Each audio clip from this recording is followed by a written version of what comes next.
ధమాకా తర్వాత శ్రీలీల మరోసారి రవితేజ సరసన నటించిన సినిమా మాస్ జాతర. భాను భోగవరపు దర్శకుడు. కంప్లీట్ గా రవితేజ స్టైల్లోనే ఉంటూ క్రాక్ తరహా పోలీస్ స్టోరీతో ఓ ఇంటెన్సిటీ ఉన్న కథ అంటున్నారు. కొన్నాళ్లుగా రవితేజకు సరైన హిట్ పడ్డం లేదు. కథలు మార్చాడు, దర్శకులను మార్చాడు, సరికొత్త ప్రయత్నాలు చేశాడు. బట్ ఏది వర్కౌట్ కావడం లేదు. సితారా ఎంటర్టైన్మెంట్స్ బ్యానర్ నిర్మించిన ఈ కథపై మాత్రం చాలా కాన్ఫిడెంట్ గా ఉన్నాడు. ఇక ఈ చిత్రాన్ని జూలై 18న విడుదల చేస్తారు అని ప్రచారం జరుగుతోంది.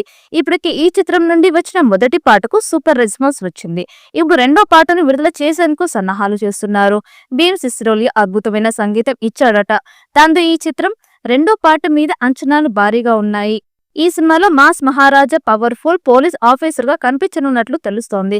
రవితేజ పోలీస్ గా నటించిన చిత్రాలు అన్ని దాదాపుగా సూపర్ హిట్ అయ్యాయి. దాంతో మాస్ జాతర మీద కూడా భారీ క్రేజ్ ఉంది. ఇప్పటికీ మూవీ నుంచి వచ్చిన ఫస్ట్ లుక్ గ్లిమ్స్, మొదటి పాట ఆకట్టుకుంటున్నాయి. రవితేజ హీరోగా వచ్చిన last movie mister Bachchan box office వద్ద మిక్స్డ్ టాప్ తెచ్చుకుంది. ఆ తర్వాత కాస్త స్లో అయినా మళ్ళీ వరుసగా ప్రాజెక్టులను రవితేజ లైన్ లో పెడుతున్నారు. మాస్ జాతరతో మంచి హిట్ కొట్టాలని ఫ్యాన్స్ ఆకాంక్షిస్తున్నారు. మరి భారీ అంచనాలు ఉన్న ఈ చిత్రం ఎలాంటి రికార్డ్స్ క్రియేట్ చేస్తుందో చూడాలి. ఈ వీడియో మీకు నచ్చినట్లయితే లైక్ చేయండి, షేర్ చేయండి. మరిన్ని అప్డేట్ కోసం మన ఛానల్ ని సబ్స్క్రైబ్ చేసుకోండి. ఈ వీడియోపై మీ అభిప్రాయాన్ని కామెంట్ బాక్స్ లో కామెంట్ చేయండి. నోటిఫికేషన్ కోసం పక్కనున్న గంట సింబల్ని గట్టిగా నొక్కండి.